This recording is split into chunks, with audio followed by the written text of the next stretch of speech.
sa ating roaming. Daily monitoring tayo, daily checking tayo.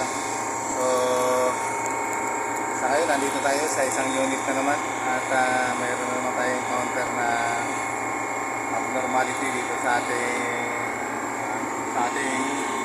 makina. So makikita nyo mga boss, ang lakas ng vibration ng ating suction. So hindi natin alam kung ano yung sali ng vibration sa ating makina. Kung una may sa mga una natin video mga sir, mga boss, mayroon tayo yung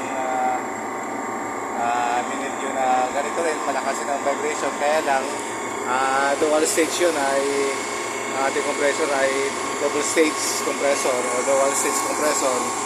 Ito naman po ay single stage compressor po itong ating sinich ngayon. So kita nyo yung lakas ng vibration ng ating suction. Ayan mga boss. So hindi siya normal yung kanyang vibration. So napakalakas yung vibration niya. So pagka talagang umuugwa po yung kanyang linya sa suction. So sabi siya malakas yung umuugwa. So sige natin yung kanyang oil. Nasa kasi nauna natin silik na dito sa blend rate. Napalitan kayo ng expansion valve kasi parado yung kanyang expansion valve. At dito naman okay naman yung kanyang injection sa kanyang liquid line. Makikita nyo yung kanyang injection okay naman, tuloy-tuloy. Ayan, malakas yung kanyang injection. Ibig sabihin okay yung ating expansion valve sa mga evaporator nila. So ito kasi ay mayroong tatlong evaporator. Ang belt nito ito ay 30 horsepower na single stage na compressor. So yan mga boss, mga sir. So checkin muna natin yung amperahe niya, kung ano ba yung nakukuha natin ang amperahe. So checkin muna natin. So yan, naka tayo ang ating thermometer. So yung amperahe niya ay 58.7.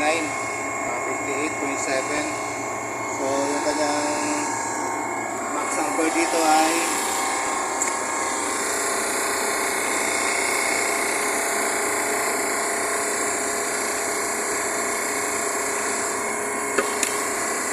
nakita yung kanyang maximum ampere mga boss.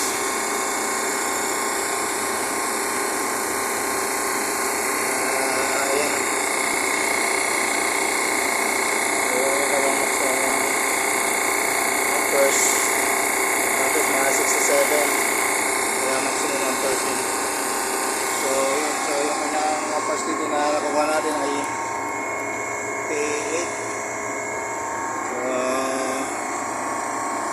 Magpapakaunti. So kailangan natin dito mga boss, mga sir, ay tingnan natin kung pag nagdagdag tayo ng freon ay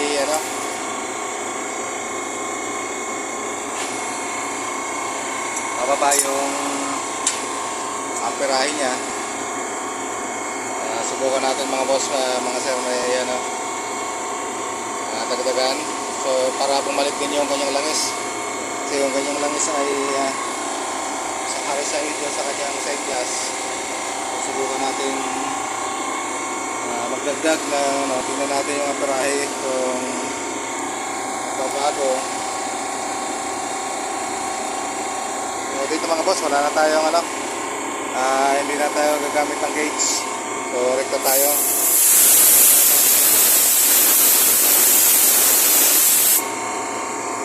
Subukan natin margahan ng refrigerant itong ating makina. So ayan mga sir, ika tayo. Kaya natin kaunti yung ating kung magbabago yung ating amperahe.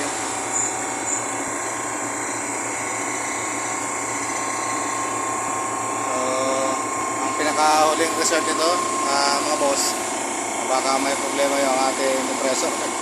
Kaya ganyan, nagpa-vibrate. So, i-check muna natin, tingnan natin ang amperahe natin kung magpapago.